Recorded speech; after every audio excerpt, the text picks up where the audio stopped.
Welcome back to a Philly Escape Podcast, episode 32. We got Harsh, we got Jackson, we got Brits in the house for you tonight. We're talking Cardinals, both sets of Cardinals this week, and a good start with the Phils. Go Phils, go Phils. Go Phils. This is Schofields? Schofields, Skull.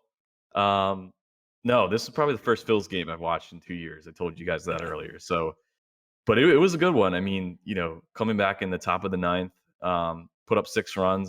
They were down 2-0, top of the ninth, and then, go off for a full rotation of the bats plus like a 27-minute top of the inning for the Phils. So they come back in the end. Couldn't It's pretty even watch good. it because for some reason playoff baseball games are during work time. So, Yeah. It started at 2, right? Facts. And It didn't start at I it didn't start at 2. It weirdly started at 2:07. Yeah. I listened. Which I is caught it on the scary. radio at the very end. I did hear the 9th inning, so that was kind of cool. That's kind of cool, yeah. No, I was watching. I actually watched most of the game. I was kind of working on the laptop, but I was like, kind of not really.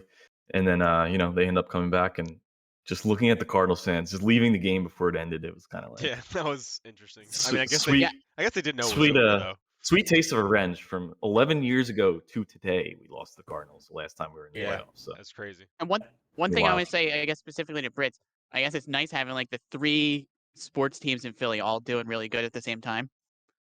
Yes. why do you say the Brits? Wait, Because he wait, loves the why do you- Flyers. Yeah. So I don't know. I was just making fun of the 3. Well, we three have that Gritty. matter, We have Gritty. I mean, the Sixers haven't even started yet. Jesus. Yeah. I mean, the Flyers stink. The Flyers stink. I get it. Everybody knows it. Eagles are better than the Sixers, right? Yeah. Ooh, I think it's pretty close. close. I would agree with that. Close. Jackson's he's like torn. Mr. Optimistic. No, it definitely is close though because the Sixers have been, I don't know, second round losses. It's not. I gotta give it to the Birds. All right, Also, that was. I mean, I think Maxey took that huge step up in those 2 preseason games. Didn't he miss like I mean, he looks 4 great. shots and he scored he like looked 25 incredible. each pass. I think Looks he's. amazing. I mean, don't sleep on the Sixers. Really, don't sleep on them. I think the optimism that we're hearing about the Eagles now, we might hear about the Sixers. in a Definitely couple not months. sleep on the Sixers, man. Everybody else is. Nah. Well, for sure. do not sleep. Actually, everybody else sleep on the Sixers. Yeah. Just sleep on Philly. I Dog love mentality. it. Everybody. Yeah, no, it helps us. Yeah. But we're up. We're 4-0, boys. We're 4-0. We're going 4-0. into week Who 5. would have thought, boys? Going to Even though we kind of Glendale. did say it. We kind of did say it. We said Yeah, it. that's We're like, we yeah. looked at this. We're like, we could see 4-0, and Yeah. we Yeah. could also see 5-0. Yeah. Like, we should get this win. Like, the Jags were harder than the Cards. I have to say it. If this game, they were harder than the card. Weather, that's always another factor that played into it that Wait, we didn't expect. You're saying But- the Jags are going to be a tougher game than the Cards are? I'm saying on paper, the Jags are a better team, more disciplined, Ooh. more organized, better than the Cardinals. I'll tell you what, though. It's This is close a tra- because of DeAndre Hopkins not being back. Okay, that's one factor. Let's say before DeAndre Hopkins, I'm telling you, Doug Peterson has more of a hold and grasp on what that team should be with a growing Trevor Lawrence than the mess that the Cardinals are. I'm telling you that. But it's not to say that this couldn't be a trap game for us. I think looking at this game, if we lose, we're beating ourselves. It's not the Cardinals beating us. I was listening. You know what I did this week? I listened to the Cardinals sports radio. And Okay. The Have way sports radio they out there? great question. I think we talked They about this do. before, how like there's just no sports radio in like most states. They Yeah. do. Do you have Sirius like FM? How did you even get that? You just go on Odyssey app. Yeah, I mean, you just can go find to, it. Go to Yeah. NFL, Okay. and then you go to Cardinals, and they have some, like if you were to do that for the Birds, you would find WIP, you'd find 97.5. Yeah. The talk of the town is this is from their own radio hosts. I mean, every sports city they probably shit on their own team somehow, right? But I guess so. the theme was, this 2-2 record is a gift. Like they should be worse. This is a dink and dunk team, and this is coming off of a winning week, right? Where it's, if it was Yeah. Eagle Sports Radio, we're going crazy because a win's a win, and probably overreacting to a win. But the whole idea was 2-2 is a gift. This team seems to They just dink and dunk downfield. They never, have passing plays beyond, the line to gain. When it's, when they're in the red zone and it's the goal line, they're never passing, past the goal line. Obviously, it's Kyler Murray. He's on my fantasy team, so I've been watching him closely. 10 of 32 passes in their last game was not past the line to gain. So, these are short dink and dunk plays. And they're the type of team that's playing like they're under pressure when they're ahead, but when they're behind, they just seem lax, and not really, I don't know, driven to do anything on the field. But to piggyback I off will, that, I will say, just to finish that thought, last week looking at Kyler and watching, the game, it seemed like they started to kind of figure it out as far as how do we use his skill set, do some more plays that are maybe not RPO, but more running like plays where we put Kyler in a position to purposely run as opposed to scrambling like crazy for 90 yards, just going sideways just to get 10. So it seemed like they finally, even if it's a 2-2 team, called a gift. You can't look ahead to Dallas and not really fully prepare for this week. It could be a trap game if we beat ourselves just going. And maybe that's just me just picking up that feeling that it's like, I don't want the birds to get ahead of themselves and think too highly of themselves. I agree. I always want that underdog mentality to stay in place. So I'll let you. Yeah. One thing I want to say is because I think a lot of people are saying that just like because the Eagles are good right now, we're a new team, that we're going to get ahead of ourselves and become overconfident and then start underestimating our opponents that we have coming up. But even Jalen Hurts in his press conference, did you guys see that? I know in sports radio they were bringing it up. At the end of his press conference, nobody had mentioned the Cardinals, and he just wanted to bring up the fact that we're playing the Cardinals. He's worried about them. I love it, dude. He's talking about the fact that he's preparing for them, and he doesn't want to seem like they're overconfident because they're taking this team seriously. Well, I think his exact words were, "Same way when I asked you about the Cardinals, because we're preparing for the Cardinals right now. Like I want to take those questions." I feel like the whole locker room, they just have the right mindset. I really don't. I honestly, I don't know. I don't see them beating themselves. I feel like they've got a healthy mindset, at least for this part of the season. Yeah. Yeah. I mean, yeah. Go ahead, Bruce. No, what you were saying, Caputi, about them using Kyler and how they've been playing this year. I think there was a stat, and I might get this wrong, but I think they've had a total of, I want to say it's 8 plays with a lead this entire year or something like that. Makes sense. So I it's think they're always coming from behind. they're 0 always- points in the first quarter. Some kind of stat like that. Maybe Cardinals fan will check me, but that's a crazy stat. I mean, and the Eagles are taking leads, so I mean that's good. That's good signs for us.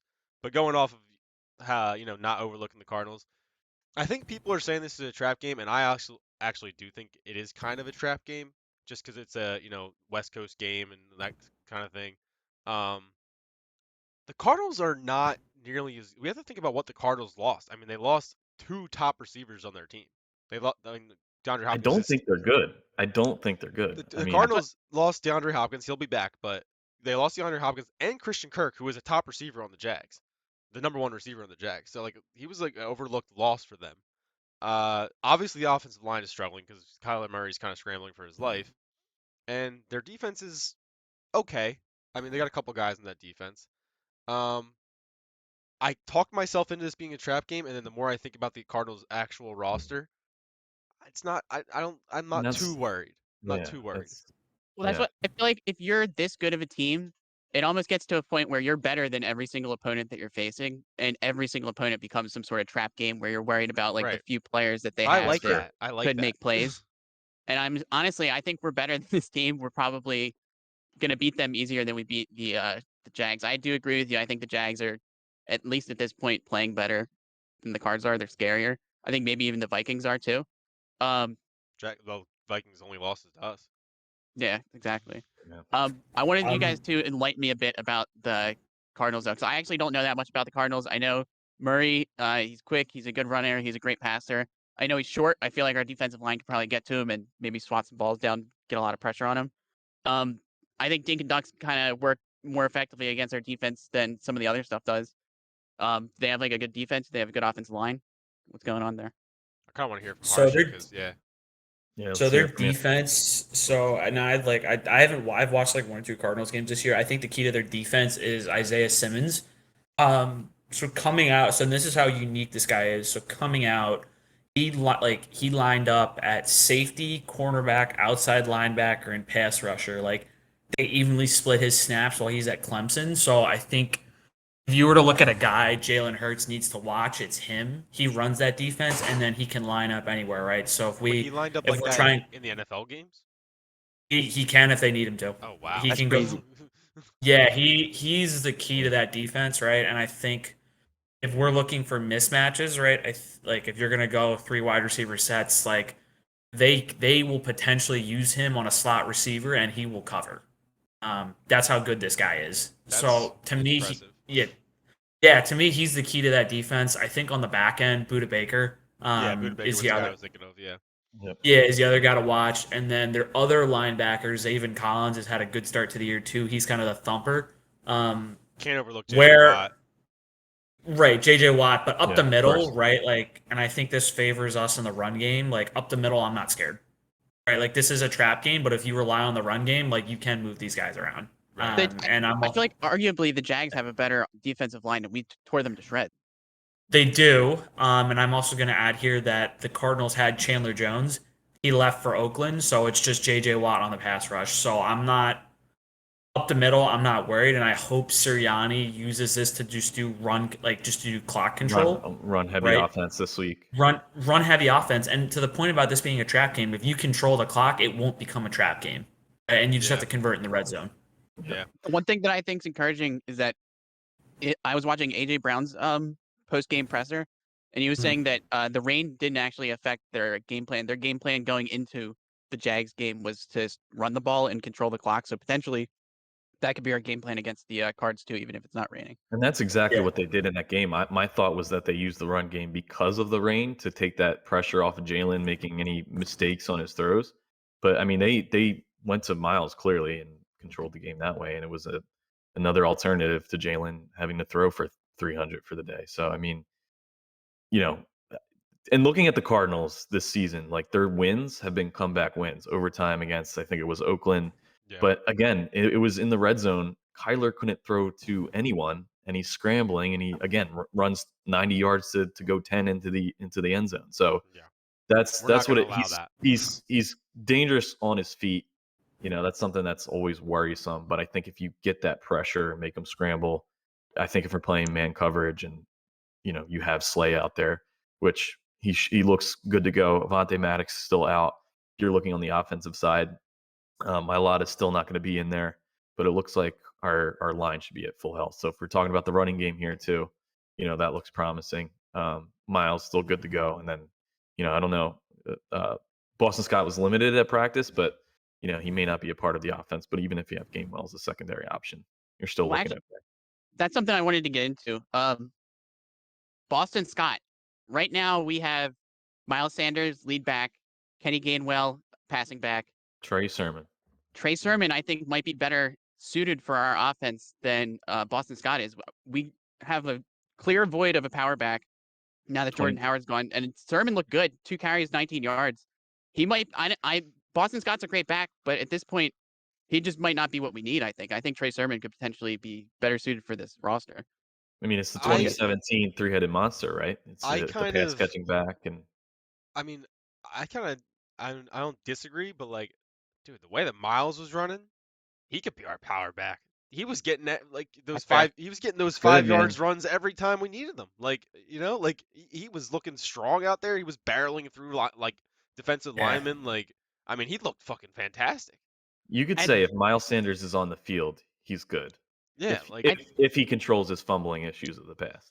I think that Miles Sanders could be your power back slightly, but it's just nice to have that guy who's big and can just power it in. I agree with what you said. It's just like I don't fully 100% trust Miles Sanders at this point being the power back. Something I noticed with Sanders was like I feel like the power. I think the power, like if you looked at some of those carries, right, when he puts his foot in the ground and goes one cut and identifies the hole, he looks great. Yeah, right? Like he looks like he can barrel over people. Either really, because he was very decisive. If he gets the one cut and he's moving upfield, there's a good chance he's getting 5 to 6 yards. just based on that one cut alone. If it's kind of like a pitch left, pitch right, and he's kind of behind some blockers a little bit, and they get he's cut off. He doesn't go anywhere. I think something I noticed with his running style was like, I think in years past, it's always like if he didn't see the hole immediately, bounce to the outside, right? I think in last year's game against Carolina, there were a couple of times where it was like, we need him just to stay in bounds and run the clock, but he runs it out of bounds. I think he got benched after that game, He did. if I remember correctly. So, I think with Sanders, right, it's like this year I think you've seen him be more patient, right? I don't know if that's something they've worked on in practice, but he's more patient about like, okay, letting the play develop, right, versus like, nothing's there immediately, right? Like, I'm out. Like, I think if we're to think about a level he should be at, I think Le'Veon Bell, when he was in his prime with Pittsburgh, he was the one who would like, he would stop behind the offensive line and wait for the hole to develop and then go, right? I think Sanders is kind of getting to that point. Well, then if that's the case, we all know his nickname is Booby Sanders or whatever. It makes sense because he makes so many boneheaded mistakes or whatever. Yeah. Are you Not guys this saying year yet. Or switch to the name of Bell Cow Batman potentially? Bell Cow Batman. That's a good one. Another Batman. Join him into the Batman squad. I don't know. He deserves it after last game, man. That was incredible. It's upsetting though, like the whole Miles Sanders situation, because I feel like, I mean, he's played good just about every game this year, really, that we needed him to. Because like some games we were just relying on the passing game because it was working. I don't know if we're gonna have him next year. It's like probably. I mean, there's like a very good chance, like more so that we won't have him, which is upsetting because I really like Miles Sanders. And it's just the running backs in the NFL, like you don't get them for more than 4 years off the rookie deal. Like, I mean, I think I forget who tweeted the tweet, but I think I saw a tweet somewhere. It's like Miles is having a great season, and we're going to see him on another team next year with a nice contract. And that's probably what's going to end up happening. But he probably won't even get that much money, because how like. So that's a good question. Knowing what we know now with this team, and Jalen continues what he's doing, solidifies himself as the pure fire number one starter, 2 first-round picks.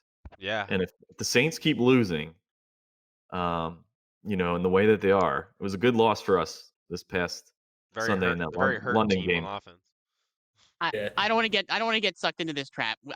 The Saints aren't going to keep losing. The Saints have a decent enough roster. I feel like they're going to be like an average team, like 7-9, something like that. I don't think they're going to be like a top 10 pick. No, the Saints 7-9. No. 7-9 is still good for us, but the Saints stink. Let's be real here. The Saints are terrible.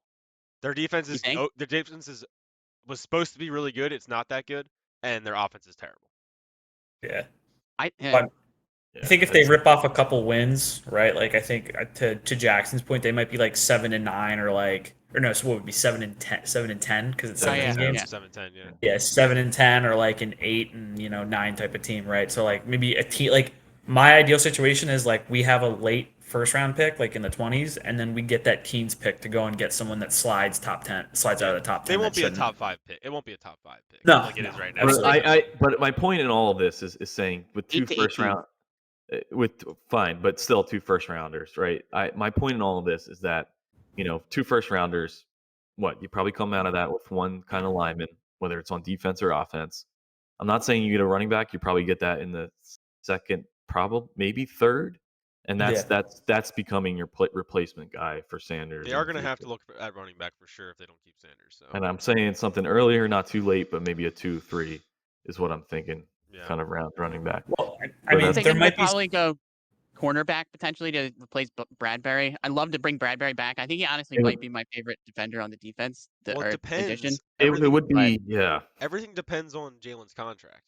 If it happens, because if it doesn't happen, then we keep Bradbury for sure. Sign him to another deal. Yeah. Well, I think at this point, I don't want to get too far into the draft. I still want to, discuss a little bit of the Jaguars game, celebrate it, and we are getting a little maybe ahead talk of a little ourselves. We're not even talking about like the media perception of the Eagles right now. But I think at this point, it's safe to say that Jalen's going to get another deal, which I think is why we're not going to sign Sanders, and we're probably going to have to. It's safe to say, and if anything, it's going to happen sooner rather than later, because that's the Eagles, mantra is that they try to make a deal before the full value is realized. So that Jordan Mailata. Yeah, Sure. Jordan Mailata, Yeah. Josh Sweat, all of these guys. What they tried to do with Carson, which I thought was the right move. I agreed with the contract signing at the time. Obviously, that didn't work out for us, but this team is set up so great, not just now, obviously, but also for the future. I mean, look at what could have been if we bring a guy like Russell Wilson, down how many first round picks and Yeah. all that money Clearly for a not the washed right up move. quarterback. Then again, Washed Yeah. Imagine if we had done that. different team, different coach. Who knows? But Who knows? But Yeah. man, that guy looks like total shit. I Have to mean, say. the thing is, like, about the Russell Wilson situation is I can't blame the line. I can't it's blame hard anything for me else. to blame Russell Wilson, even though he does look really bad. Like, I'm blaming him. well, you definitely blame him because it's just there's nothing else that you see. But like, I mean, that coach is looking like a bonehead right now, dude. I mean, he's a first year coach, so like, Yeah, he is. you can He is. like he's done some terrible decision making, terrible play calling. Like, he hasn't made a right decision in all these 4 games. It seems like. So like, I mean, Russell Wilson is still Russell Wilson somewhere. I mean, he's not that old. Russell Wilson's a legend. It's hard for me to believe I that mean, he's. of course he is, but I don't know, man. He looks. He needs He to doesn't figure look it out comfortable quick. in that offense. It's No, almost like not at James all. Harden from last season, but Russell Wilson instead. Yeah. That's Oh, true. man. It's a decent comparison, actually. You talk about bad decisions. Is it Jim Harbaugh That's good to talk. John on the Ravens? Jim, right? John Harbaugh. He came That's from the great. Eagles. He was our It's special John. teams coordinator It's for a John. long time. Talk about shit decisions. I am sick of him making it. I'm sick of him And you making know what, calls dude? for that Ravens team. And that Ravens team rides with him on every single one. They just Between that call and just the 2-point conversions of last year that lost him Oh, yeah. games, what are you doing? Come on, man.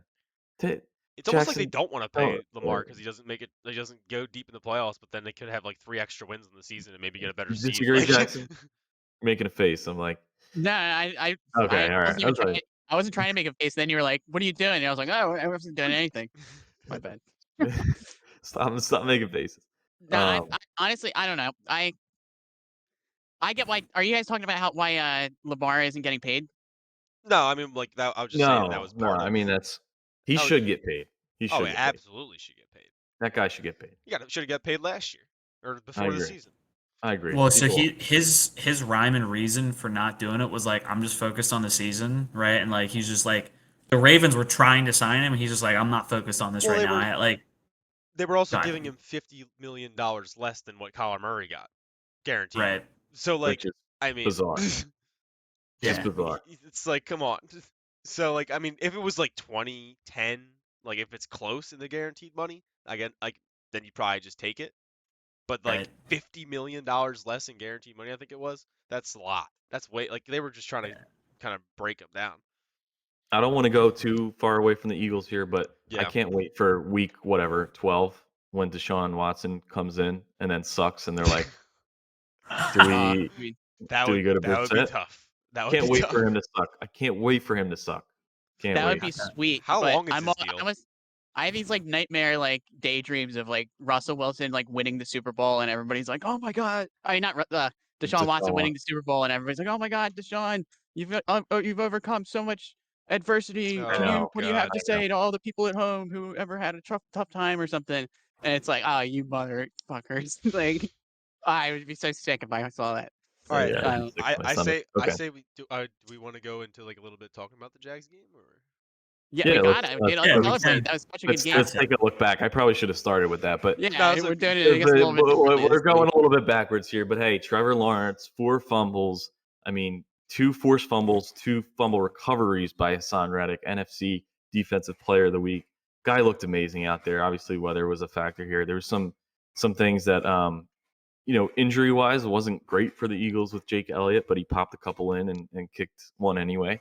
Jalen looking great and this offense looking great, but it's exactly what we talked about, boys. It was, we're like, all right, we want to see them play situational football coming back. And 14-0, I was like, all right. I didn't feel like the game was lost. I wasn't like, all right, turn it off. Like, all right, I can't watch anymore. But we were in the same place. I had confidence. We were literally in the same place. I had confidence, and they came back with ease, and took over the game, took the control back, and at that point, what's done was done. It was over. It felt like when Hurts got that like scramble, like he broke the plane and got that first touchdown. Like it felt like that was like the point where like, all right, like we're gonna be okay. Because I was sitting up, I was at the game and I don't know, I felt nervous. I was like, oh man, if they get another score, like we could be in some serious trouble here. But like we were moving the ball, and like the first possession we had where Hurts threw the pick six, I'm like, all right, bad throw, get it out of your system, right? It wasn't like we weren't moving the ball, right? Like we were moving up and down the field. It was just a matter of finishing a drive. And I think Hurts just saying, all right, I'm finishing this drive. Get behind me. Let's go get this win. I think just changed the complexity of the game.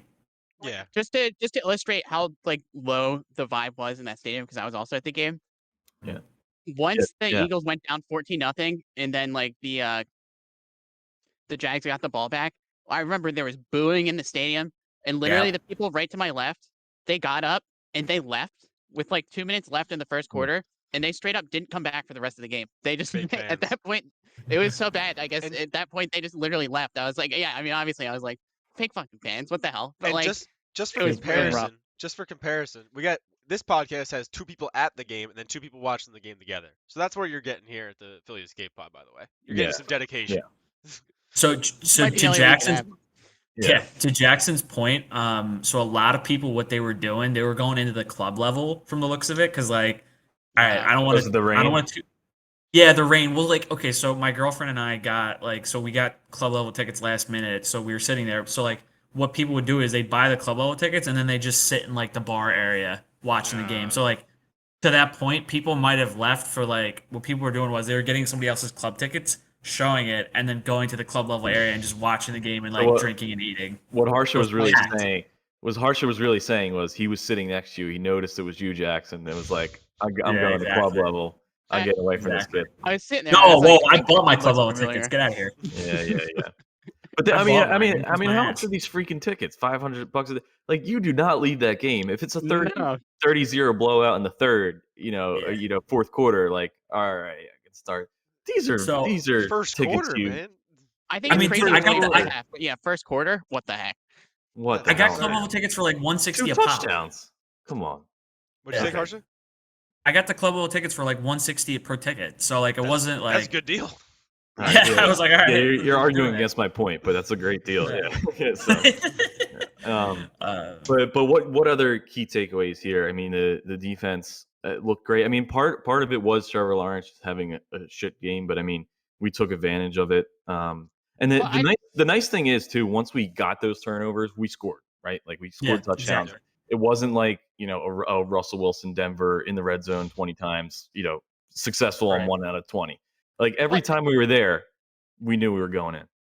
I want to say, I feel like you're putting too much emphasis on like the weather. Like we also dealt with the same weather and we didn't really turn it over. And the Jaguars have a really good defense. This is the 3rd week in a row that we've made like a pretty confident offense look like a college like D2 team.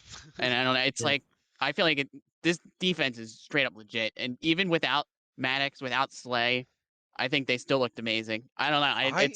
This defense is ridiculous. Talking about the defense, dude, like I just like the fact that like it seemed like they scored 2 touchdowns pretty quickly, and then it just seems like we figured them out. You know what I mean? Like I feel like the coaching seems like they know what they're doing. The captains on the defense seem like they know what they're doing. They're telling guys what we need to look for, what kind of scheme they're running, and then we just shut them down. Like I love to see that. And also, I'm pretty sure Caputi, you mentioned last spot. I think it was you. You wanted to see some more out of Son Reddick? I mean, Jackson or somebody. I'm not sure who it was, but I mean, what more can you fucking see? I mean, this guy went off. Like literally listened to you word for word. Yep. I mean, shout out to a Philly native too. He got drafted on the Art Museum steps. Pooty. The Eagles were supposed to get him.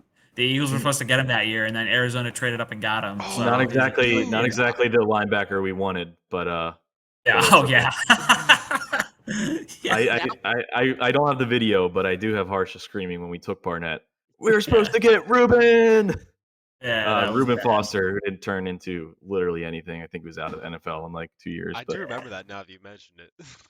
Yeah, that's funny. I forgot about that. One thing I wanted to say, to be fair to the defense, they only let up 1 touchdown or whatever. Really, not 2. Like everybody keeps saying they let up 14 points or whatever in the first quarter. Right. Well, 1 touchdown. Yeah. It was only 1 touchdown. And to be fair, we experienced Doug for like 3-4 years, and we know he game plans those first 15 plays like an absolute mastermind. And then after that, it's like, who knows what the heck's gonna happen? Decent point. And I feel like potentially that may have played into it. I mean, the pick 6 was also tip ball. We got to think about that too. It was a bad pass for sure. But it was a bad pass. It was a bad pass. Yeah. Bad but I mean, it's still a tip ball. I mean, it's like bad passes. Like you get a bad pass, it's incomplete, and you go to the next play. I mean, that was just unfortunate that it was tipped up in the air. Grits, you make. I said grits. Got food on my mind. Ready? Brits. That was the storyline I think for us was, and that's how I felt too. Like we made a mistake. We're like, all right, let's step back. What do we need to do to win this game? Let's adjust and win. And it's like it was simple as that. It took over, 29 unanswered points at that point. We're talking about 20 in the second quarter, I think. We're talking about 14 points overall that the defense let up, and those are points towards the end that maybe not exactly garbage time points. This was a close game. It wasn't like we completely ran away with it. They had a chance, but it didn't seem like they were going to come away with a win. But depth too. This looked like, as far as reminders of 2017 season, you had like 2 or 3 starters out on that offensive line, and it looked like we couldn't be stopped between Miles Sanders and that offense. Same thing with the defense. I mean, Avonte Maddox is a good slot corner. He's a starter on every other team for a slot corner position. That's really fitting what his skill set is. And so, we miss him a lot going into these upcoming games. I can't look at these upcoming games and be fearful. Like to everybody's point, defense play well regardless of whether we are the better team on paper in every single one of these games. I mean, these should be games within our control and maybe even potentially blowout games. You worry about injuries, but you got to hope that Mailata and those guys, Slay stays healthy. They're game changers, of course. But I heard Mailata might end up playing this week. So that's a good question. That comes to mind. If it's a big, I wouldn't say a big risk, but if it's a risk to play him, do you play him in this type of game? No, you don't play him. I would agree. At 4-0, you don't play him. Don't risk it. And you have the depth that can hold up with Jack Driscoll on the left side. So what about Slay? Because he's injured too, right? I think he was a full participant in practice this week. Okay, so good. I knew it wasn't too serious, okay. but I didn't know what this deal was. Well, he had like a forearm injury, so even if he was hurt, I think he might be able to just put like a cast on potentially and play. Right. Yeah, these don't seem to be injuries that are long-term injuries. You never know in the NFL. Guys, I'm looking at the injury report right now, FYI. That's probably a smart thing to do. Go down to Harsha. Jake Elliott is out, according to this. Maddox is out. That's definitely tough. Who is? Maddox.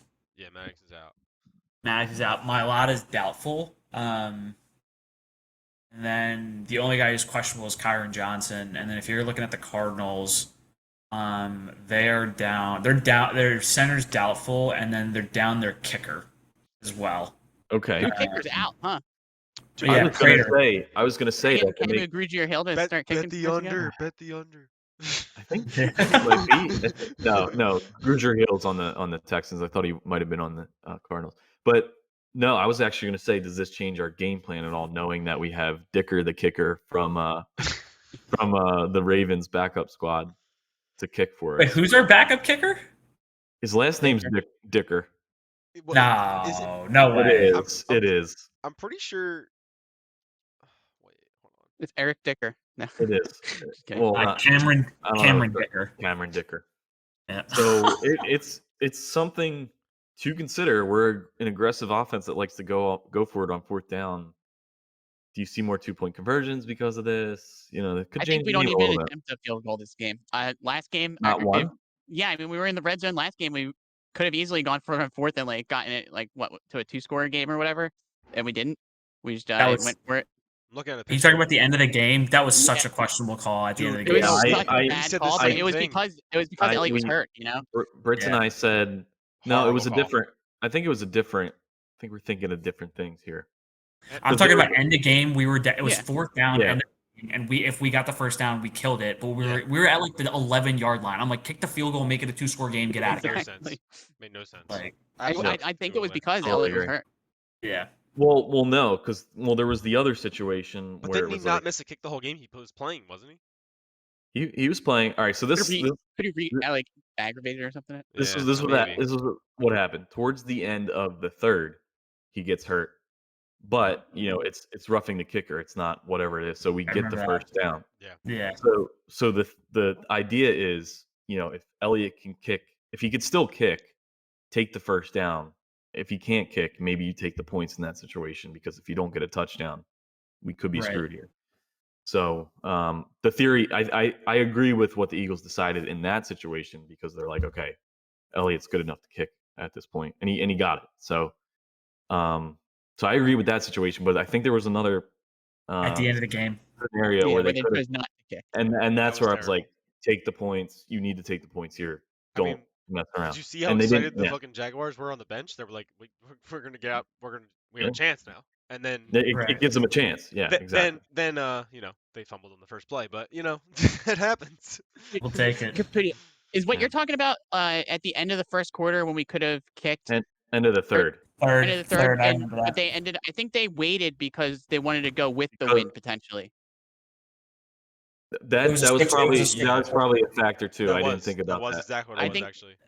Yeah, they waited, yeah. and then they ended up kicking with the win instead of against the win. Mhm. That's what I think anyway. Well, no. So here's what happened. So the clock was winding down, and they actually took a timeout before the end of the quarter to go with the win.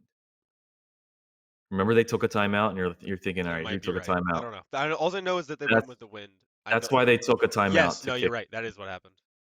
Yeah, that is what happened. They took a timeout before the end of the third. But then they kick it. Time goes out, but it's roughing the kicker. You get the first down. All right, we'll Yes. just start with the first down in the next quarter. Yes, that is what happened. I think we're thinking of 3 different plays. How many All right, kicking plays let's are we move talking on. about here? Let's move on. Move on.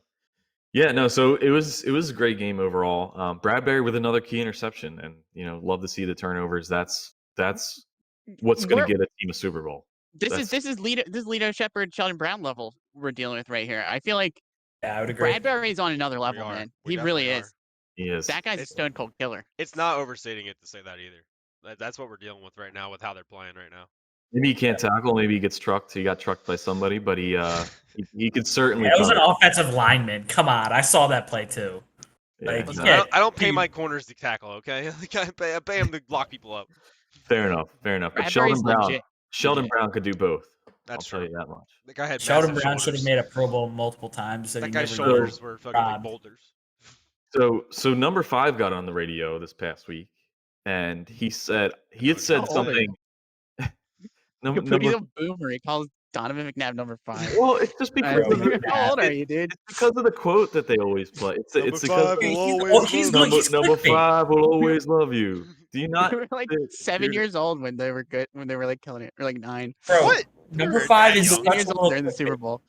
No, of course I'm going to say number 5, and maybe I do lean into my boomer personality. Okay, get off my lawn, Right, bro. But something I disagree with, where he's like, this team's a couple years away. Donovan, no, they're not. No, they're not, dude. This isn't. Dude, This- he this- could be so likable, but he I always know. says about things like this, and it just makes you not want to like I him. know. We're a couple years away from being in cap hell and not like relevant potentially. I feel like this is the year. This is the year to go for it. NFL's different now. Your team can change in 2 years, maybe not Yep. 1, but in 2. And Agreed. what else is there for them to play? Like, they don't need an extra year to play together to get. This is the type of culture that you want. It's already here. It's already here now. So I totally disagree with what he's saying. It's Well, I not think- growing with players.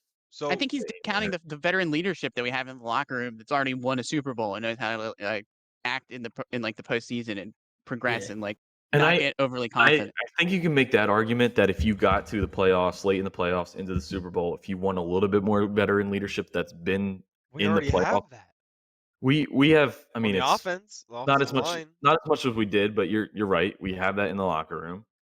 But Yeah, even good that, leaders still like remaining from that squad. yeah. So- But I mean, even then, I just disagree with his premise of guys growing together. Like, I think they already have that culture, and I think they do too. I totally agree. I actually do have a lot to say about this because Colin Cowherd actually said felt triggered. He Oh God, mentioned Colin Cowherd. I know, and I do watch him because for some reason I enjoy his show. But he mentioned the Donovan McNabb quote, and he said that he agrees with him.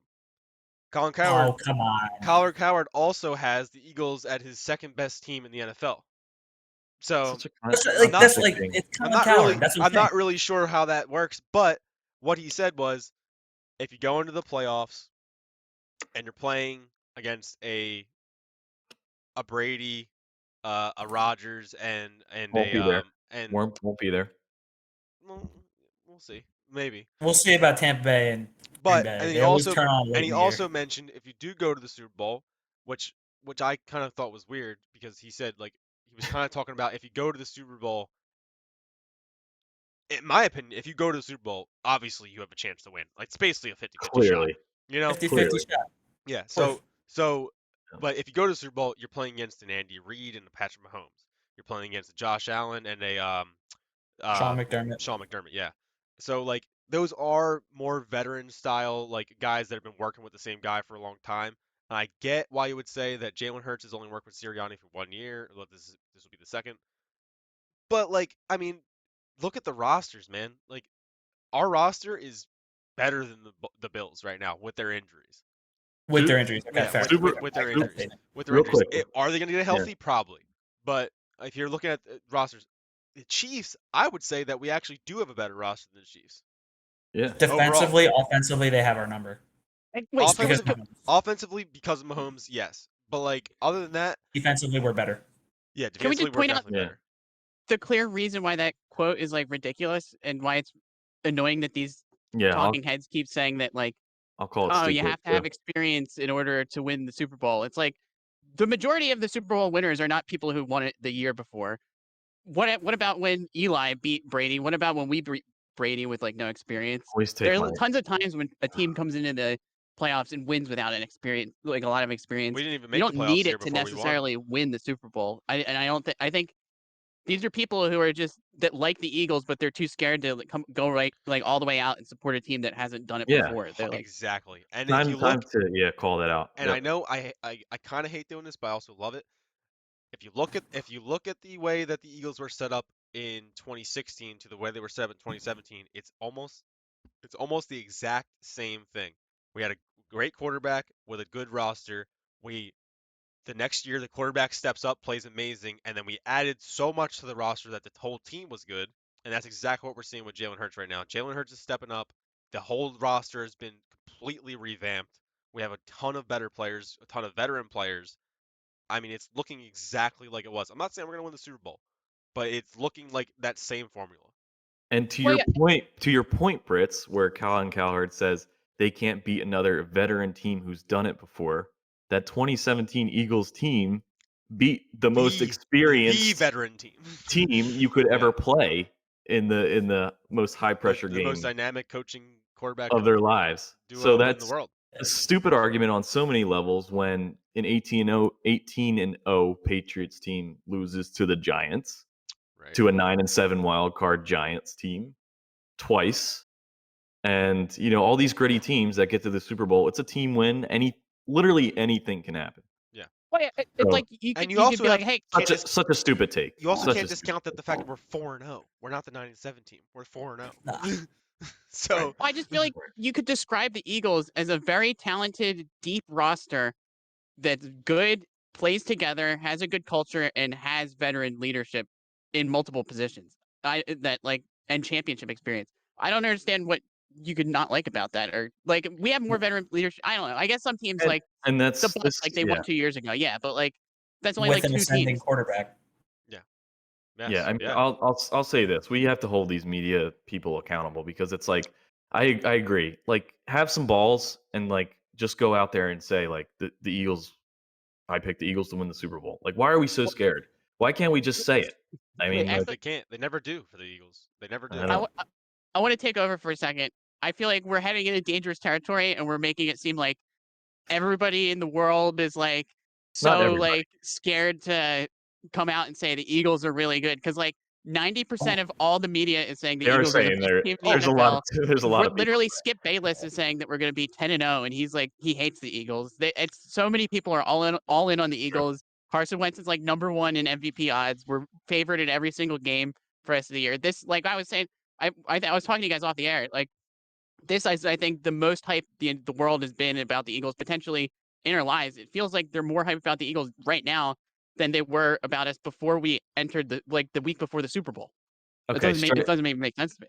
Strike that and reverse it. Maybe just local media then, because I feel like some of these guys are so scared of their cred looking bad after the season actually happens, and maybe it's different from what they say, that they don't actually want to go out on a limb and say, this Eagles team is really good. Well, and maybe that's what I'm looking at. Here's the thing, what Jackson said. Everybody is saying that the Eagles are good. They are saying that they're a top team in the NFL, but nobody's saying that they can win the Super Bowl. Nobody's said that yet. They're all saying that they're putting them in their power rankings. They're talking about them top 2, top 3. Best number 1 on a lot. Yeah, number 1 on a lot of them. Yeah, but nobody's saying that they can beat the Chiefs. Nobody's saying they can beat the Bills. Nobody we're just talking about the NFC like very strictly. A lot of them are, and which makes sense. But I don't see why we couldn't go beat those teams. What's annoying about our easy schedule is that at no point during the season, except for maybe the Packers game or the Cowboys games, if the Cowboys end up having a good record, I think no game throughout the season is going to switch the media's mind. I don't care either. I'd rather them tell them. I'd rather be 8-10-0, 8 or 10-0, and say that we're a fraud team than say that we're a Super Bowl favorite, because I like the dog mentality. There can't be anybody who's saying that at that point, though. You shouldn't have a job at football. They did it with the Steelers. The Steelers were 9-0, I think. And they were saying that they were frauds. They ended up being right, but they were frauds. Okay, all right. Maybe I'm wrong. But, I mean, the Steelers were different though, right? Because they saw I feel like, to me, for the Steelers doing that, right? There were signs, right? With us, right? So to Jackson's point about we have all these things going for us. I think they're all focused on Jalen Hurts because they don't realize how he is progressing every game, right? It's not like him. I think we spoke about this a couple weeks ago where it was this year we want Jalen Hurts to take that step forward. I think it is happening right before our eyes, and I don't think the media has accepted that yet. I think they want a quote unquote signature performance from him where he the run game's not working and he just rips a team to shreds in the passing game. I'm pretty sure he's 4th in the league right now in passing. He's done that. I mean, some guys are saying that though. Some guys are saying that he's stepping up. Yeah, but I do know what you're saying. Point, they're not going to give him credit until he has that signature performance in the playoffs where he rips someone to shreds. And it's got to be that Mahomes 15-second comeback. Basically what Jackson said. It's got to be against a good team. I want to see him. I think we play the Packers at home, so that's good. But I want to. If he goes out there and beats Aaron Rodgers, that would be. Then we're looking at a real, this is Jalen Hurts. He's here to fucking stay. He's here to be a 10-year quarterback. Yeah, I remember. I'll say that. I'll say this before you go, Harsha. I'm not saying that Jalen is going to turn into Patrick Mahomes one day or Josh Allen. I'm thinking we don't need him to. I'm thinking I don't think any other quarterback could turn into those two guys, right? Oh, absolutely not. So with that said, going forward, if Jalen's the 3rd, 4th, or 5th guy in this league, competing with those guys, that's all you need, and then you got Howie Roseman to put a team around them and around him, and you're looking at playoffs every year. Matt Stafford isn't better than those guys. Well, he's looking really bad right now too. That's another. No, but I'm saying he just won the Super Bowl, and he's not as good exactly. as them, But exactly the right scheme, the right talent. Yep. If we're closing this up soon, I wanted to ask you guys, like you were saying, Harsha, before the season started, we were wondering, is Jalen Hurts the guy? We were asking for him to give us those performances that let us know either he's the guy or he's not. That was the question this year. It's obviously monumental at this point that we're sitting here and not even questioning whether or not he's the guy. I know one of the benchmarks that we set out for him was the Dak line. Is he better or is he worse than Dak as a franchise quarterback? Honestly, maybe we should have risen that line in recent times because now there's a quarterback controversy. Is Cooper? They're do we take Cooper Rush over Dak? Whatever. Would you guys rather have Jalen Hurts now or Dak Prescott at any point in his career? Because I feel like he might be better now than Dak has ever been. Jalen now, no doubt in my mind. It's Jalen now, but I mean, I know he's the Cowboys quarterback, but like I mean, Dak Prescott is a good quarterback. I He's mean, a choker, like though. I mean, he is a good quarterback. He is a choker. That's definitely true. He does not win those close games. The thing about Jalen is, I love him. I wanna dive in and just say he's the guy. But It's 4 games. I know we're 4-0. It is Yeah. only 4 games, and you just have to keep it going. Just keep it going, and all I have to see from him is him not blow it. Fritz, answer the question of right Oh now. no, it is Jalen Hurts. No, it is Okay. Jalen Hurts. But Okay. all I'm saying is that it is only 4 games. We still have to see it for the rest of the season, because you don't sign a guy Of for course, 4 of course. games. You know, like I mean, like this is like we've seen it time and time again with guys who get signed or they look like the guy for a short period and they I mean, end up. aside But I don't think a Jalen. guy. Not I'm not. I Yeah, don't think Jalen's going to do that because I think he has a work ethic to be the guy. Because it I agree. seems like he is just dialed in, like I think he has completely that dialed in. mindset. Yeah, A guy could have a nice season and yeah, then never put up a similar season again. yeah. So we've seen that happen I'm just before. saying I want to see it, but I can definitely see it happening. So I'm gonna come in here and say to my exact point about how I think Jalen Hurts is ascending, right? I think if you're looking at it right now, Jalen Hurts, right? Because Dak Prescott got injured, hasn't played this year, right? But like to Britz's point, like he's getting there, right? Like I think it's a lot of Yeah. positive signs. Like he's got targets he can trust now. Like he's been in the system for another year, right? He is growing with confidence every time.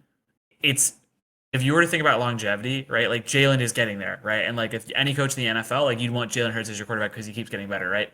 But right now, you just have to go with Prescott because of his experience and consistency. I'm not saying that's like the gap was probably like here when the season started. I think it's slowly starting to become closer and closer because like Jalen is growing and getting a system where like maybe by the end of next year, like he should be a lot closer to Dak, if not better. Yeah, I mean I kind of agree with that, but I will say I think Jalen's ceiling is like way higher than Dak's. Of Way course, higher. but he has to prove it. He Right, like but he has to prove it. us saying his ceiling's higher, he's got to back it up with stats, right? Like Right, and he is right if I'm now. looking at no, he is. Oh, he Yeah, is backing yeah, up right. I'm not saying he Yeah. is backing. I'm saying he's over. It's one quarter of the season. He's got to back it up for a full season, right? Because like I'm looking at Dak's stats right now. Like, guess how many touchdowns he threw for in 2021? This is gonna 33, shock you. I was shocked when I just saw this. 33, it's got to be like 30 something, mid 30s, 32. 35. I think in 40s maybe. Try 37 with 10 picks. Yeah, it's very good. It's So very good. like We would love to see Jalen very do that, good. you know? Yeah, that's what I'm saying. Yeah. Jalen is getting there. I think he will have a season like that. But like Okay. we like to compare them now. Like yeah, obviously you want Jalen Hurts now, but the longevity belongs to Dak. Let me rephrase the question a little bit. All right. Of course, there's a select few quarterbacks, Patrick Mahomes, Josh Allen, that you would take and put on this team. Other than, let's say, those two quarterbacks, are there other quarterbacks that you think, one to one, measuring each quarterback, you think is better than Jalen, but you wouldn't put on this team? Because I I would Rodgers. take Jalen with this team Hmm. over, say, an Aaron Rodgers or something. I think the scheme just works really well with the players that we have. I I think I can't answer this question. For me, I'm still not sold. I don't know. I think you guys are all more sold on Jalen than I am. I'm Okay. sold on Jalen. I think Jalen's a great quarterback. Surprising. I really do. I just think that I think Dak's a great quarterback, but I also think the Cowboys are kind of doomed to not win a Super Bowl for the eternity of Dak's contract, because of how much they're paying him, and they can't afford to bolster the rest of their team because of it. But that's any I feel like, quarterback now. yeah, I don't know. I don't know. In my book, you've got to be a special quarterback if you're going to be a franchise quarterback. I don't know. I'm scared that if we pay Jalen and we sacrifice our offensive line, our defensive line, and like our secondary, that we're going to go back to being a middling team, and that he's not going to keep ascending to the point where he's just so good that he's going to carry the entire team. I don't know. I think it's a dangerous game. I think this might be this and next year if we don't pay him too soon. Might be our big years for Super Bowl. I agree with the first thing you said. I disagree with the second thing you said. I agree with the fact that paying him is going to obviously mess with the roster because, like, with money wise. Second thing you said about like Jalen not ascending, I don't think he's that guy. I think he will, no matter what he's getting paid, no matter what the situation is, he's going to keep getting better. I think he's just that kind of person. But if you do look at it historically, Patrick Mahomes, as great as he is, has only won one Super Bowl, and that was before he got paid. Yeah. So, that's kind of how it works. In a lot of situations in the last couple of years, you're looking at guys that have won Super Bowls that have not gotten paid yet, besides Tom Brady, obviously. And that's because Tom Brady takes the pay cut. And he does take the pay cut, yes. Yeah. What kind of helps this argument for us as Eagles fans is what the Rams did. The Rams just paid everybody. And somehow they won a Super Bowl with just, I don't know how they did it, but they signed everybody and they won the Super Bowl, and they beat Tom Brady, they beat just about everybody that was good in the league to get there. It's a proven concept is what you're saying. I'm saying that you can do it with a paid quarterback, And I think it's going to be somewhere like Jalen's definitely going to get paid, right? Like continues doing what he's doing, he's going to get paid a good contract. And I'm not saying he's going to take a Tom Brady $12 million a year, should be earning $40 million a year type of cut. But I do think he would work with the Eagles to cut some of that and replace it as a bonus or some kind of package, rework it in a way that he still gets paid, but it works to keep players on this team, because I think Jalen will be more willing to work with that to win compared to a Kyler Murray, obviously, compared to some of these other guys who just care about the money. To an extent, I think you're right, because I think that Jalen is that kind of guy who does want to win. I think he has different priorities than I think he wants to prove to people that I think he wants to prove to people that he is a great quarterback more so than he wants to be paid. Yeah. So because I think you guys are seeing rose-colored glasses. Jalen Hurts is a great guy, and he might even be the best guy out of all the quarterbacks in the league. But the way the landscape stands right now, Jalen Hurts deserves to be paid a big contract, no matter what I say. He deserves it. We can all agree he deserves it, I think. And he's gonna take it. He should take it. If he doesn't take it, it's just gonna decrease his value in the future, or even hurt other quarterbacks in the market. I don't know. It just it doesn't make sense for him to not take it, I think. I agree, but only if he. Sorry, just real quick. I agree, but only if he's only gonna take that gigantic deal if we're 14, 13 win team. I don't think after that. I think Howie still questions it. Howie's smart. Yeah, go ahead, Carson. So to Pootie's point about obviously Jalen Hurts is Jalen Hurts. 4 games in, the guy looks like he is starting to become the franchise quarterback we want. But if we're talking about just QBs that I would take over Jalen Hurts in this scheme, I actually came up with 2. So one. Okay. Justin Herbert, I just think he's a freak of nature. A 6'5" man should not be able to move like that and also sling the ball like that. I think he's a different type of quarterback. And Jalen is a great talent. I think Herbert's a generational talent. And I think very soon he will be running this league. You don't find athletes like that, especially where they got him. So he's one. And then the other one I would potentially take just over, and this is no diss to Jalen, right? I think, sorry, who's the other one I was looking at?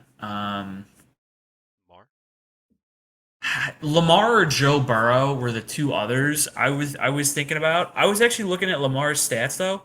I think Jalen's a better passer than Lamar. So Lamar has only exceeded 3,000 yards once in his career, and that was his MVP year. Yeah. And that's fine because the style of quarterback he is, right? So Lamar, I think, is a better runner than Jalen. I think Jalen is a better passer than Lamar at his. Which you need a good passer in this offense to succeed as much as we have. Yeah. In the NFL, really.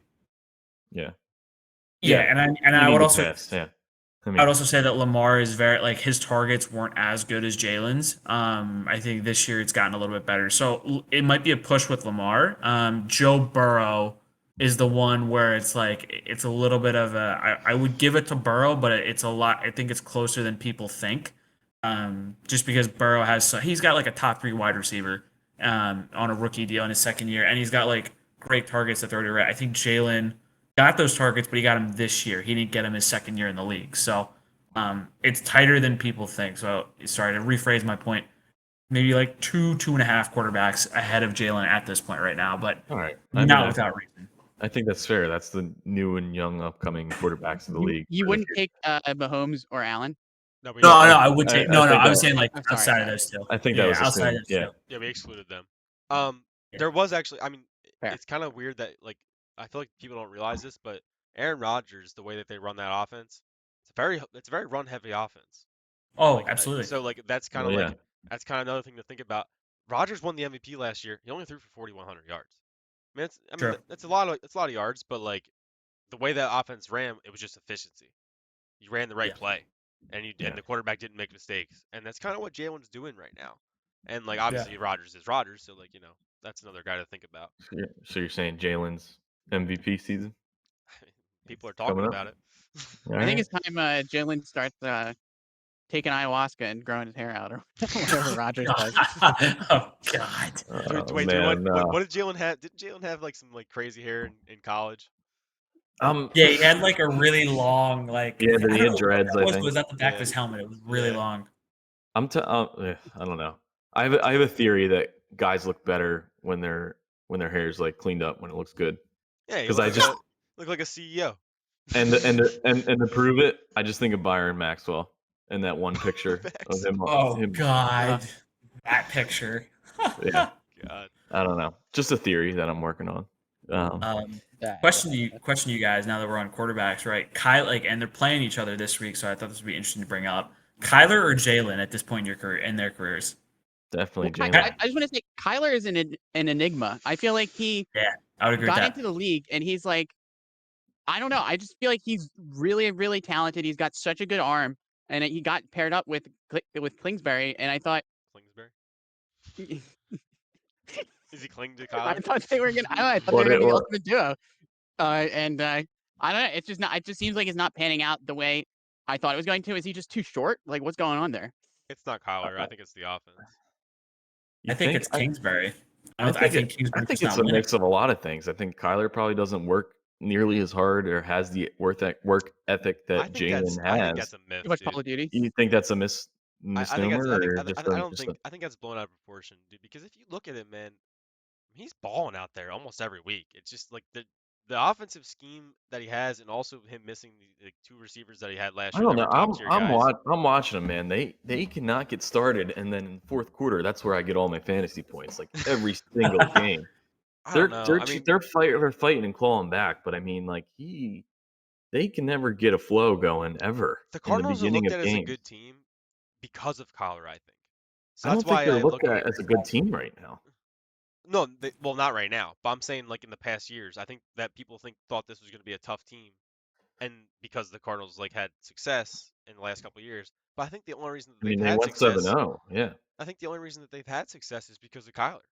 I think mean, DeAndre Hopkins obviously is I think that's fair. Is huge, but like I think it's because of Kyler. Like, I mean, he makes that team. Kyler is very talented. What do you want out of a quarterback, man? You want your naturally quarterback to talented. lift up your team. That's what he's doing with the Cardinals, or what he has been doing. Kyler can throw the ball. He's a very good thrower, elite thrower. He really is. He has an arm. Yeah, no, he does. And he I'm gonna drop a stat on you. I'm gonna drop a stat on you because like I know Kyler has but the guy has an arm. I'm telling you. Right now. He absolutely does. He absolutely does. But he has never been over 70% completion in a season in his 4 years in the league. 70? So what has he been at? 70 is pretty hard to get. That's pretty hard to get. So his rookie year 64, second year 67. Good. 2021 was his best year at 69. This year he's at 65. Great. So yeah, I mean those are great numbers though, Harsha. Yeah. 70 is hard to hit. 70. No, it is. 70 doesn't get hit by really anybody. I thought Mahomes hit it a couple times. I mean, wasn't Maxey hitting 80% in preseason? Shut up, Jackson. I mean, the only guys I've seen that have had season-wide 70%, I think, is like Rodgers, and then it's more of those efficient quarterbacks that I feel like don't put up high yardage numbers. Because 70 is tough. 65 is where you kind of want. Hard. 65 is kind of where you want. And that's kind of And where then Jalen's if you're hovering at around right now. and if you're at 60, that's where things start to become a problem. 60 is Is it low. possible that the problem with the Cardinals is that they've paid Kyler Murray too much money, and even though he's a good quarterback, they can't afford to fill out the roster? Probably. Well, That means you got to draft well. They lost It's Christian got- Kirk, and he was definitely It's got to be something guy. with I feel it's got to be something with the offensive line too, because you've had receiver talent, you've had pretty good running backs, James Conner, Chris Edmonds, and Kenyon Drake. Like not like premier like all-star guys all the time, but I mean pretty good running backs. It's not like that's really an issue, to be honest either. So I feel like it's probably a defensive problem because they their straight up put up defensive. points, Well, and they're they were good losing Well, to games go still. off of what Carson a said while earlier, back, but Kingsbury, I think, could be the problem in the playoffs, like or towards the end of the year, because they're always a top No. team in the last couple of years. Like going into like the last 4 or 5 games of the season, they Wait. seem to blow it. I've got it. I've got it. You've got it. You know what it is? It's a pace of play issue. It's like Chip Kelly version 2, where it's like they're Scoring too probably fast. play too fast. they're playing too fast. They're not getting the rhythm, and if they end up like getting a 3 and out, it's such a quick 3 and out that the defense is probably still tired. They're probably just tiring out their defense with the offensive pace of play. We So can look Kyler into that has with never- their time of possession on average. In his past 3 seasons, Kyler has never been over 10 wins. That's surprising. Yes. That's insane. Because they Yeah. they've had like 8-1, 8-2 And, starts. and their best season has to have been 10-7 last year because they went 7-0, right? So 9-5 last year. Or hold on. Maybe I'm looking at the wrong when one. he Hold on. started, I guess he he got must have hurt. missed games then. Yeah, he probably missed some games because then I got his record. So he is not his career. He's 24-25 with 1 tie. So he's not even over like a winning percentage like for his career. Did he have a bad first season maybe? 5-10-1. So yeah, that would probably be it. But like after that, they were 8-8. After that, they were 9-5, and then this year they're 2-2. So like, I don't know. Is Kyler one of those like stats quarterbacks that's like great for the NFL, but like, isn't like a Philip Rivers or like I mean, Phil Rivers won, right? But like, when it got to the playoffs, like just one thing or another, like the Chargers always got bounced. It's certainly looking that way, where he's Yeah. a stats guy. I don't know. I mean, I like Kyler. I think he's actually a really, really good quarterback. I think it maybe could be a team situation with him. But then It's not time of possession. They were actually top. They were pretty good time of possession last year and this year. Okay. Well, So the other thing I'm going to bring up here is he actually has a better completion percentage than Mahomes. So for Mahomes' career, he's like 66.1. Kyler is 66.7. See, that's what I mean. good. I feel like these big stat guys don't have the best completion. Yeah. Can he flick the ball with his fingers like that? Oh God. I love when announcers freak out about that, where he just kind of pitches it. They're like, he could do everything. Like, I freak out about that. Dude, he does something. I mean, nobody it looks does. cool. It looks cool, but it's nobody like does that, and it makes it work. I know. Carson Wentz does that, and it's an interception for pick 6. Like, well, it's a fumble or safety. I know. Right. All right. It always seems to work. Let's wrap up. I'll stick around for extra time if you want to do our little NFL game. If not, we can close here. But well, I think we still gotta before we leave our fans for the week. Let's at least get some predictions in there. All right, let's do predictions. Yeah. Oh, maybe we'll do the conference. We'll do it next week. We'll do it next time. Wait. No, that's true. No. Predictions, conferences, and then call it. Okay. Yeah. All right. You want to do it? These guys want to do it. I found something good. I found a good skit. You guys, sorry. Tough game to call. It is a tough game to call. I'll pop one. Pop it off. I don't think Eagles' offense is going to slow down. I think that the type of offense that Cardinals play is actually going to be pretty good against our team. I think they can screw us over. We always let up some huge QB run, like when they're scrambling. I feel like Kyler is great at that, so he could potentially sneak one in. I don't know. I'm a little scared this one's going to be close. I think our defense might just be too big and powerful. I think our line's going to get to Kyler. I think he's too short. He's not going to be able to throw over top of them. But I do think he's going to sneak 1 or 2 in. I'm saying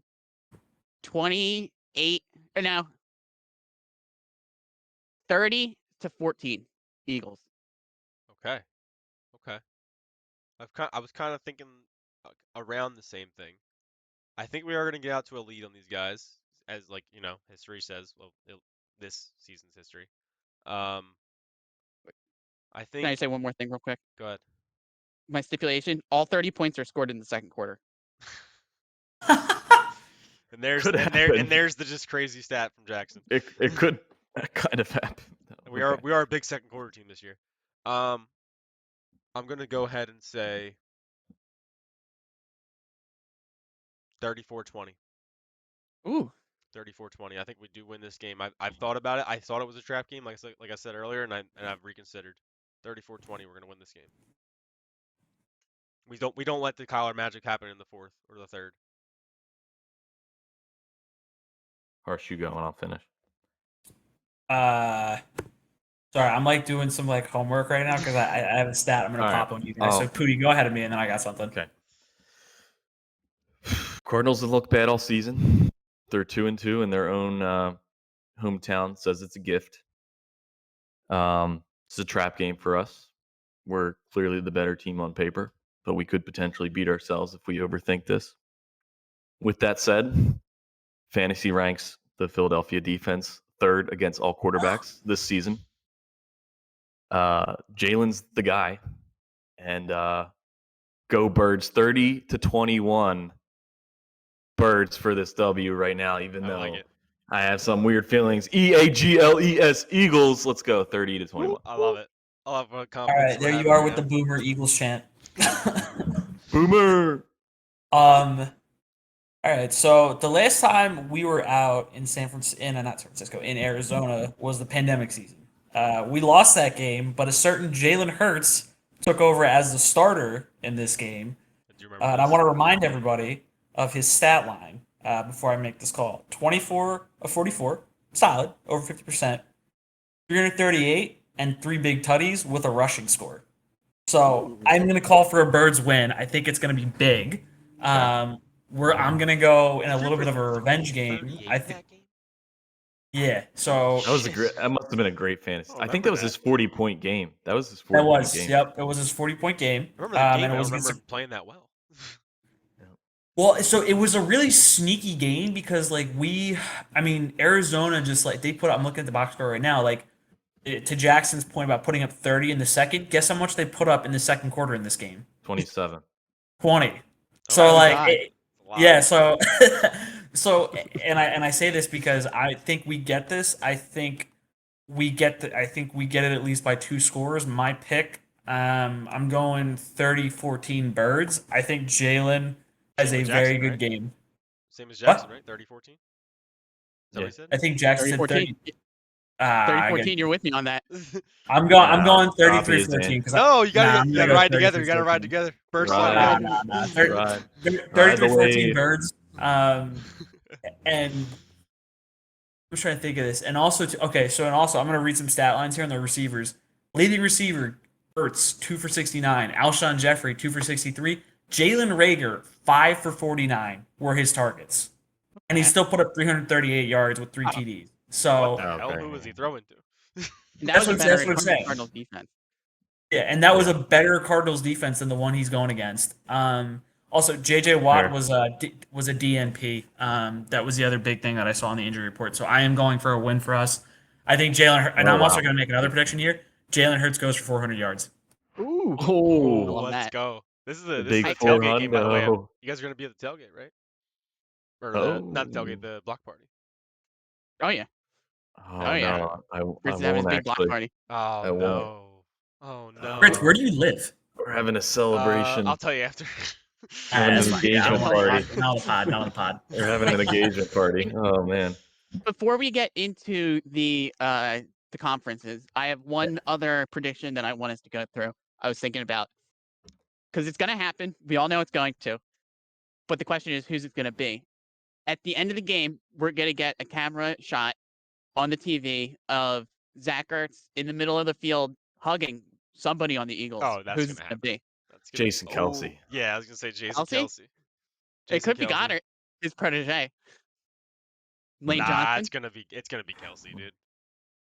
You think for sure it's Kelce? I could see that. They're Kelce's best friends, hugging everyone. He's hugging Wentz. He's hugging Doug. It's got to be Ertz. You're putting money down on Yeah, is there a Kelsey. bet on that? I would put. Probably There's minus 200. no doubt in my mind he's swapping jerseys with Ertz. No doubt. For me, Jason Kelsey, not a big jersey swap guy. I've watched this podcast. He said he He- doesn't like it. He did with Wentz though. I Yeah, think I know, but we'll I'm- see. I'm tossing out a Brandon Graham. I think it's gonna be Brandon Graham. Brandon Graham. I don't know why. Big locker room guy. So is Ertz. We'll see. I'm gonna toss out Lane Johnson because those two were drafted in the fair. same draft class. I was thinking I Lane as think well. I think Okay, that's- I think Lane that's was the my same. other. He Yeah. was my honorable mention. Yep.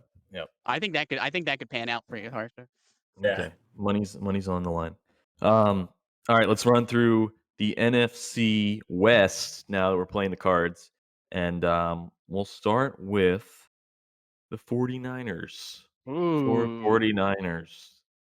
I Do think we that's wanna- clear. That's clear for me. Do we want to scratch off Joe Montana and Yeah, I'm scratching off Joe Montana. I'm not saying. No. Don't scratch off anybody. It's you get one all right, person. no scratch offs this round, this time. One person, no repeats.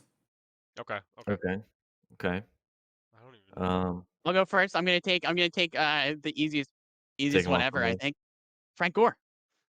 Yeah, that's a Frank good one. Gore is a great one. one. Are you serious? Are you He was you like I serious? think the heart and soul of that team for like 10 He years. It was. seems like. Oh man, Yeah. there's a better answer than that. That's mean, not Joe there- Montana. There's definitely a better answer than that. I mean, there's two I think good ones, but I'm gonna Yeah. take I'm it going right. Frank Gore. I'm gonna go take it right now. T.O. Yeah, T.O. that's a good one. Good one. See, in my mind though, I think of T.O. as a Cowboy. I know he's an Eagle. I know he's on the Oh my 49ers. god. I don't T.O.'s think a him as Cowboy. No, he doesn't even like the I mean, Cowboys. I obvi- think he associates himself as an Eagle. I take him as Yeah. a, I know, I think of him but- as an Eagle too, but like for some reason, like I mean, he was longer with the 49ers. yeah, but like yeah, exactly. I just think of I like, think of him as an Eagle because that was like his peak. yeah, he was so good. Yeah. That's fair. Guys, Jerry Rice, guys. Yeah. I was thinking No, Jerry. no, but Yeah. I'm talking I don't about my know. childhood, man. I didn't see Jerry Rice. But if I were to pick a receiver on a pickup team, it would be T.O. So Right. Well, I mean, but Jerry Rice, I'm with you completely. Jerry Rice, absolute stud, probably Yeah. best receiver ever. You Yeah. know? I mean, most career yards of all time. I mean, he's like, got to be mentioned by the four of us. Of course. do a defensive I guy. think- Yeah, no, I was thinking about this, and you guys, T.O. was the one I was thinking about. I'm like, that's too obvious. I think a guy that kind of gets forgotten about in like recent history, right? Because I think he retired before we truly saw his prime. Pat Willis. I think he ran Dude, that 49ers defense. Like some of those like Sunday night That's a NFC good West pick. showdown. Willis, I think there's like a Duracell commercial. It was like Willis against like Wilson, right? Like when Wilson was in prime with the Seahawks. Like Pat Willis was a beast in the middle of that That's a defense. really good pick. Yeah. Yeah, Yep. and that's recent Justin, too. Justin Smith was the other one I was thinking of because he was a beast for them. Can we throw out an honorable mention, Kaepernick? Yep. We'll throw it.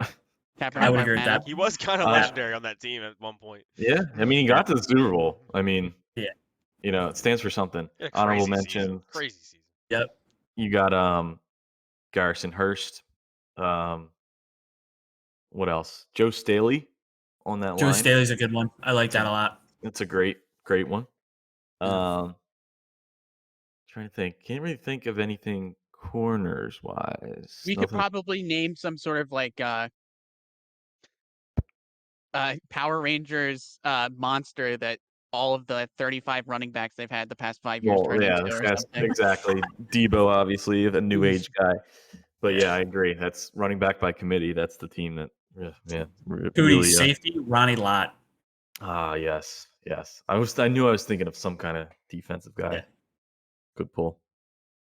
All right, the Rams. The Rams. Ooh. Can't say Matt Rams. Stafford, Brits. I mean, I do love Matt Stafford. I mean, the Sammy Sleeves. Rams. The Rams. I Sammy Sleeves. there's only one guy that I think of when I think of the Rams, and it's. I mean, I'm probably you guys are mad, but it's Marshall. I can Faulk. guess your. I was gonna guess your guess. Yeah, that was. Yeah, I mean, yeah. that guy was. I used to love playing with him in Madden, man. It was so awesome. Oh my god, him on NFL Street. Oh, his agility level. Who is this? Marshall Faulk. Oh, Marshall Faulk, of course. Yeah. I took it away from you guys. I'm sorry. But I guess big question for you guys when you think of I guess this will determine it. When you think of the Rams, Do you think of LA the or greatest St. show on Louis. turf? Do you think of the world's most boring team in the world that we endured for most of our childhood? Or do you think of the current LA Rams? For me, I think of the world's most boring team in the world, and I'm thinking of the poster child of that team, Steven Jackson. Steven Solid Jackson. fantasy running back. Solid Yeah. fantasy running back. Steven Yeah, Jackson. yeah, wow. What a pull. Wow. Yeah, that was a good one. I remember a quote when he had like one of his best seasons, and he's like, next season, getting 3,000 yards. And it was like ridiculous. It was like the most ridiculous quote looking back on it. But at the time, I was like, yeah, he is. He's so good. Bold. Yeah. Yeah. I could say bag boy Kurt Warner. Kurt Yeah, Warner. I was thinking of him. I Warner. could. I think that's fair. Yeah. So I think a guy that's underappreciated for the Rams, and this is only because like I was watching Eli's Places the other day, and I think he was a part of the whole pancake block. Orlando Pace, legendary tackle, Great for those great call. guys, right? Like he had a. Why did he play? When? He was our time, Or like the early 2000s.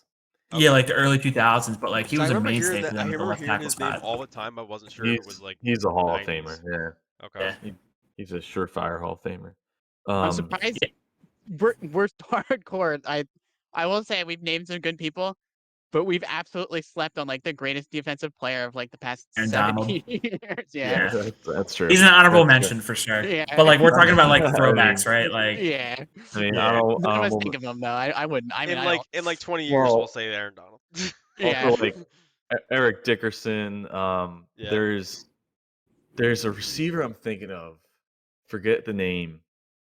But there's a receiver that Isaac Bruce, Torrey Holt, Kevin Curtis. Torrey Holt, I think is what I. Yeah, Torrey Holt, Isaac yeah, he's a Bruce good was one. really good too. Both those guys are. I think another guy who deserves an honorable mention, although his career was kind of short-lived because he's now like not what he used to be. I think Todd Gurley. Oh, absolutely. Like he ripped it up for them for a couple years. Tragedy. For 3 years, Yeah, I think he was the that's best running back in the league. Yep. Yeah, that was pretty sad actually. I mean, we could throw in Chris Long as an honorable mention too because he had a couple great years for them. Chris Long. Yeah. Absolutely. Actually, I think. so I'm going All to right, also so, mention. Yeah. Sorry, last one. So Aaron Donald's greatness, right? And there's a whole documentary on this. Came from a guy named Robert Quinn when he was with the Rams. Robert Quinn's jump chop move. There's a whole documentary on it, so I think he deserves to be mentioned on this team because he had a couple of good. He had some great years for the Rams, and then he basically invented Aaron Donald. Okay. Fair enough. I mean, if we're throwing the protege and the honorable mentions, we got to throw the teacher too. Of course. Yeah. Of course. Gotta give some credit to the master. Okay. Cardinals. Ooh. Oof. Could also put in Kurt Warner there. True. Yeah, but he was True. a Ram through and through. Yeah. I mean, Jeez. You got it? Huh? pretty recent. I would. Oh, I got the answer. Larry The clear Fitz. cut answer. Yeah. Larry Yeah. Fitz. Fits. Of course. He's Easy, the easy. guy through and Yeah. through. He's Talk the it up. guy. Yeah. Too long, dude. He was on that team for so long, man. Not even another name you could say. That's just it. Final answer. Larry Fitz. Larry Fitz. All right, Larry Fitz all around. Are we all Larry Fitzing? We can. Hold on. Oh, Let's Anquan give, Bolden. Anquan Bolden. Oh, I that's was a good thinking Bolden Patrick could P. be one. Patrick Peterson. Yep, that's a great one. Pete, yeah. Yep. You toss David Johnson for his like 2 amazing seasons, maybe. That's a Yeah, sad I don't know story. about that one. That's a I sad don't know about that story. one. He had a great blowout season. Yeah, I mean, brightest bulbs or whatever. one. Zachary? Yeah. Zachary, yeah, of course. Son Reddick. The Cardinals are kind of bland. Let's be honest here. You know, it's like Larry Fitz. There's got to be Kurt names. Warner, dude. There's got to So- be names. Kurt Warner, come on. Emmett Smith. My and pick's his- gonna be Pat his- Tillman Ooh. because I feel like I have a Pat Tillman ASU shirt that like it's got Tillman 42 on there, but I think he's my pick. He deserves to be in this. I Now- think he's the face of that franchise. Tyrann Mathieu started with the Texans and then had some time in the Cardinals, No, he No. started with the Cards. and then went to Texans. Then went to Yeah, Texans. Texans, KC. KC. Yeah. Okay. I'm just going to Um, Patrick Peterson. I feel like he was a lockdown corner for a decade for them. That deserves a mention. Of course, true. yeah. Pat Pete. Chris Johnson actually had some decent years. They, No, he didn't. They had like 2 okay seasons for them. they had a We had like one okay season, and Carson Palmer kind of like was like Nah, okay. Carson Palmer is legit, I think. He was Should we say Kevin Cobb? They had a really good pass rusher on their team too. I can't think of it. Carlos Dansby. No. Chandler Jones. He had a weird name. Chandler Jones is a good name. Oh, Chandler Jones. Yeah. There's got to be other people. No running backs. Simon something. No running You could backs. You could throw Adrian Wilson in there. I think he was a Pro Bowl safety for those guys as an honorable mention. Simeon something. Simeon Rice. He made his. I thought he was Bucks. He was Bucks, but he had a couple years with the Cards early before he went to the Bucks. Oh, okay. Maybe I'm thinking on the Bucks. Okay. All right. And let's close it up with Seattle Seahawks. I'm gonna start. Sean Alexander. I'm gonna say it. That's a good one. Yeah. Really good one. Yeah, I'm gonna say it. I mean, I think this is like guys gets overlooked now because he was on, different teams and pretty recent. There's a lot of names. There's a lot of names from that defense. Richard Sherman, dude. Sherman, yeah. Like that whole defense, basically. Legion of Boom. Yeah. Yeah. That should be one. The Legion of Boom could be one person almost, but at that time, they were almost more of a face of the franchise than Russell Wilson was. I think. I would agree with that. Yeah. I mean, you had Earl Thomas, Cam Chancellor, Bobby Wagner in the middle. Bobby Wagner, like, god damn, dude. Bennett. Michael Bennett. Like, my God. I think you gotta go. Marshawn Lynch, dude. I was waiting. Recent history, Marshawn Lynch. I didn't want to take it from you, Jackson. I was literally waiting on it. No comment. Marshawn Lynch. Should have given it to him at the goal line, motherfuckers. Would have had to. Give him at the goal. Would have had to. Obviously, Russell. Obviously. Didn't they have a decent quarterback in like the early 2000s? Also Hasselbeck out there. Oh yeah, Hasselbeck. Hasselbeck. Yeah. I do think of him when I think of the Seahawks. I do. I would agree with that. It's a good thing that like Russell Wilson and that whole defense just completely reformed to what they are. Honestly, I will say, unlike the other 3 teams, I think they actually have a coach in Pete Carroll that could be mentioned. Dude, I was just gonna say, I was actually gonna do the same thing. I was gonna say you could literally just mention Pete Carroll and just think about like the Seahawks for so long, That's true. Yeah. Finally turned things around. So my pick, I'm stuck. I hate to double this, but I'm gonna go Walter Jones. He was their Pro Bowl left tackle, and he anchored that line for years. I actually don't know that name. Yeah, so he was like a monster, like in the early 2000s. Him and Steve Hutchinson on the same line. And Steve Hutchinson was my other guy that I was thinking of, because both are Hall of Famers, both great. If we're talking about recent years, I think Doug Baldwin doesn't get enough credit for what he did. Yeah, forgot his name on the Seattle teams. And then the other guy I want to bring up as an honorable mention was from the early 2000s. He's a fullback, and he was a Pro Bowl fullback. His name's Max Strong. I think he deserves Pro Bowl fullback. I don't even know who this guy is, but we gotta throw him in there. Pro Bowl alone. How about guys just retiring early with Doug and then Chris Carson? Chris Carson. One honorable mention I wanted to mention. Was Walter Thurman III came over to the Eagles from the Seahawks. No, stop that. Walter who came over and then he played kickball under the alias Dick Mahoney. Oh yeah, I remember that. And then left the area and like nobody knew, or I don't know. I think just for the fact that he went for an alias and played intramural sports in the area, I think he's got to be on that list. That's really maybe not funny. Walter Thurman, but Dick Mahoney. God, what a name! What a name to go with too. Sean Springs too. It was Dick Mahoney. Walter Thurman III. Oh my God. Yeah, Sean Springs too. I don't know if he was. Can't remember if he was a corner or safety or not. He was like a safety. I think they moved. He was his corner, then he went to safety. I think.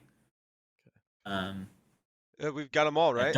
There you got them all. That's 32, and all of our predictions are all of our predictions are at least 30 plus points for this week. So Even though I say trap game, I think we walk away with a dub. So What we're saying is bet the over. yeah, bet the over. No, bet the under. No Um, kickers. No kickers. Even though I think we all just predicted the over. Don't Christian go to Drake's us. helping you? Don't go to us to betting advice. Okay. Harsha, say launch and landed. You close us out for today. This pod has launched and landed. This pod has launched and landed. Beautiful. Have a great weekend, everybody. All right. Beautiful. Have a good one. See you at the block party. Good weekend. Go Birds. Let's get it. Yeah.